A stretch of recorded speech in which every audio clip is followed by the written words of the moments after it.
Rakanaka kana vakadzi vachiwirira. Undinzwisisa. Kana vakadzi vawirira mati murume wangu ngaaite barika ngaaite kwete mukadzi asina kuzvo. Kana murume achida kuti abarika ngaataurire mukadzi wake mukuru. Amai mwana ndafunga kutora mumwe mukadzi nechikonzero chakati. Ini ndowirirana nemurume wangu. Then murume wangu achitora mumwe mukadzi ini ndichita sei? Ndichiziva. Because akangoita yake aita chokwadi anoenda. Chikonzero chiri mumba medu chakonzeresa kuti murume uya ade kuita barika. Anondiudza kuti ndafunga kuita barika nechikonzero chakati. Then ndoti azvichokwadi handina zvandingazviita. Handiti tora henyu mumwe mukadzi nokuti handisi Mwari. Handigoni kugadzirisa dambudziko racho kana ndisingarikwanisi.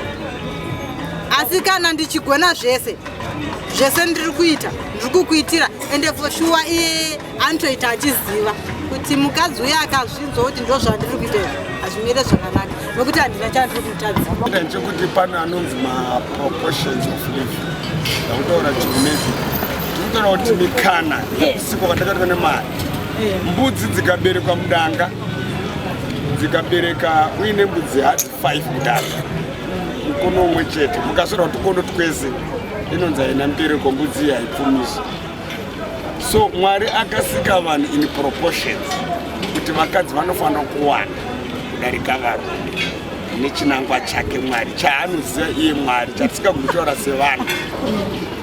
Saka kana tichitaura ma-proportions, imimi how do you feel kuti masvika 35 years monzi hamuna murume inde mukadzi 1 but muteritori penyu muri vakadzi 100 varume mune 12. Right, then from that is subject to formula. Takudzoka panyaya yezvikonzero zvebarika zvacho. Chinomboitwa kuti pazoitwa barika kachinombori chii? Haisi nyaya yebarika yekuti barika pane zvinhu zvinokonzeresa. Chekutanga muchiroorana muri 2 makapfumbana muri 2 mukomana nechi hapana third party. But tinonyeberana for the sake yekuti mukadzi arikuda kupinda mumba especially vakadzi. Nguva inenge yakutisa zvinenge zvanonoka. Ndakuda kuti ndinzi mainingi ndipinde mumba. Achingopinda mumba muya akudai kutonga musha wacho. Kuti imiwo murume chita zvandiri kuda. Asi imboimagine tinomboita kuti varume vachinja kuti musikana waikwirira bhazi kuenda kuchifu, kuenda kubulawayo, omuindisa kuchikoro, kuita zvese. Mozopandukirana. Chakonzeresa chikuti paite kupandukirana. Ari kurasawo mwoyo yakonzeresa bereka. Ari kukonzeresa barika murume here kana kuti anokonzeresa barika mukadzi. Vakudhara mukazvitarisa. Mukadzi aizi panoita barika chekutanga kana mukadzi aishava mubereko. Mukadzi aitorwadzi. Handiti nekuti vakadzi vasada kuradza murema.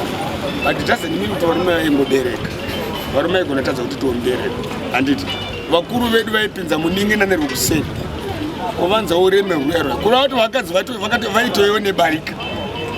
Asi pachirume nevakadzi zvaivanzwa nekuti vaizoti mukadzi ataona wedu imbe anenge anda vaifamba vabereki vega wotoenda woenda kuonera kumabhazi vaunoudzwa kunzi wenyu ndianechi woisa munin'ina achamboenda kwavatete zvakazoti koro harisi barika herero asi ndichachengeta mwana kuti ini ndiwangu asi mwana ndiwe munin'ina kaundi ndiwe hama yanga. Zvinoita manje it was a born in secret yekuti iwo chenosvika muguva waiziva kuti mwana wandiri kuchengeta ndiwechi ndiwe munin'ina kandomukomba. Small like zvokuti mukadzi akauya kumba kwangu nhasi inini akaziva kuti murume wangu ndatomuroora aziva weakness yangu ndakamboramba wakadzi anondigadzirira metsi yekuti ida ndizokuva John zvangu zvemaza ndaitongochengeta John iyo as more like adoption zvoita varume ndichingoti mwana wani chinonzi kuita mwana does not mean kuti ndakuda kumwa kana kuti aitotakati chinonzi kuita mwana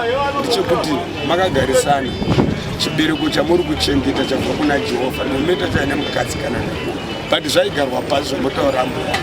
But the reality of everything vakadzi vemazuva ano barika rinokunyanya kukonzerwa nenyaya yekudukudza yamwe.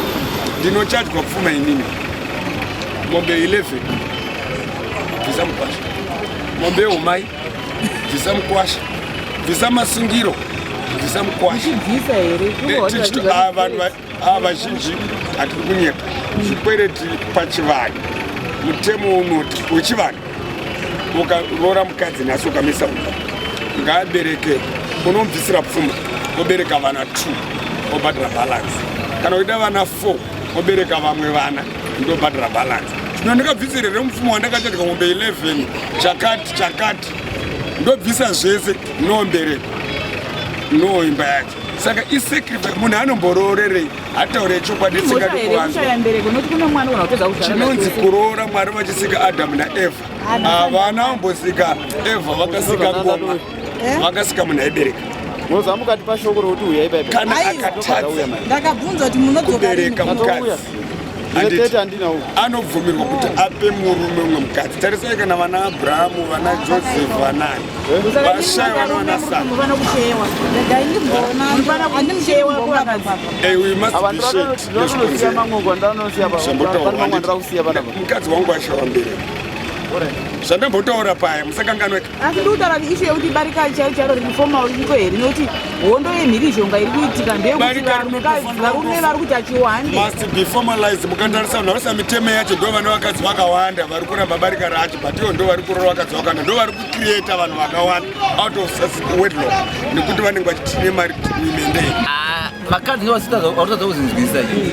Vakadzi vanoti isimoral but kuvarume isusu vakadzi vako vese vachiona kuti kana ukaona girlfriend kwavo muti girlfriend imimi wakadzi kuno umwe murume tutoro vanhu ndosaka chinzi nyaya yekuti wapire nyaya hana dzavo dzichinheti vekare vanga vakashinga imimi akangoona foni asaona muti girlfriend yacho anotanga kutopukuta kuzoti akazodzwa ndizandofenda